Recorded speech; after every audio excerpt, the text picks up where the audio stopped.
Hello বন্ধুরা, ইচ্ছে হলো তাইতে তোমাদের সকলকে স্বাগত জানাই।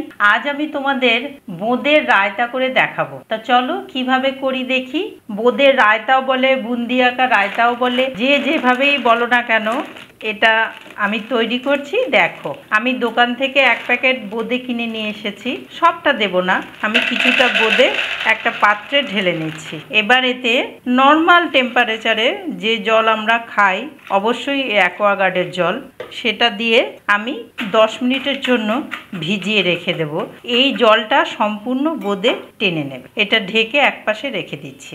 অন্য একটা পাত্র নিয়ে নিয়েছি, তাতে আমি এই 250 গ্রাম মতন টক দই নিয়ে নিচ্ছি। এই টক দইয়ের জল ঝরানো বা জল সমেত তার কোনো মানে নেই, টক দই হলেই হলো। এটা যদি ঘন করতে চান তাহলে জল দেবেন না, আর যদি একটু পাতলা করতে চান তাহলে সামান্য জল দিতেই পারেন। এই দইতে আমি চিনির গুঁড়ো 2 চামচ নিচ্ছি, এইরকম ছোট চামচের 2 চামচ, আর বিট লবণ দেব 1/4 চামচ, আর দেব চাট মশলা, আর দেব সামান্য লঙ্কার গুঁড়ো, আর দেব ধনে শুকনো খোলায় ভেজে গুঁড়িয়ে নেওয়া, আর দেব একটু লঙ্কা কুচি আর একটু ধনেপাতা কুচি।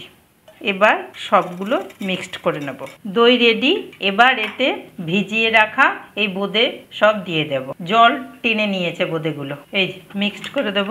এবার গার্নিশিংয়ের জন্যে একটু লঙ্কার কুচি, যে যেরকম ঝাল খান সেই অনুপাতে দেবেন, আর একটু ধনে পাতা, এমনি তো আগে দেওয়াই আছে, আর সাদা তো একটু লাল লাল টাচ হলে ভালোই লাগবে, সেই জন্য একটু লঙ্কার গুঁড়ো, এটা মানে কাশ্মীরি লঙ্কার গুঁড়ো, এটা ঝাল হবে না, আর সামান্য একটু ওপর দিয়ে চাট মশলা, আর যেটা অবশিষ্ট জিরে গুঁড়ো ছিল সেটা একটু ওপর দিয়ে দেওয়া। ব্যাস রেডি বোঁদের রায়তা। এইভাবে বোঁদের রায়তা করে খেয়ে দেখবেন, আমি কথা দিচ্ছি ভালো লাগবেই লাগবে। এই বোঁদের রায়তা ভাতের পাতেও খাওয়া যায়, বিরিয়ানির সাথেও খাওয়া যায়, রুটি পরোটা সব কিছুর সাথেই খাওয়া যায়। খুবই তো উপাদেয় এবং শারীরিকভাবেও খুব ভালো, উপকারী। আর গোটা ভিডিওটা আমার সাথে থেকে দেখলেন বলে আপনাদের সকলকে অশেষ ধন্যবাদ জানাই। এইভাবেই সাথে থাকবেন, পাশে থাকবেন। যারা সাবস্ক্রাইব করেননি তারা সাবস্ক্রাইব করে পাশে থাকবেন, আর নতুন বন্ধু জানাবেন কিরকম লাগলো, পুরনো বন্ধু তোমরা তো জানিওই, শেয়ার করে অন্যকে দেখার সুযোগ করে দিও। আর আজকের মতন আসি তাহলে, টাটা।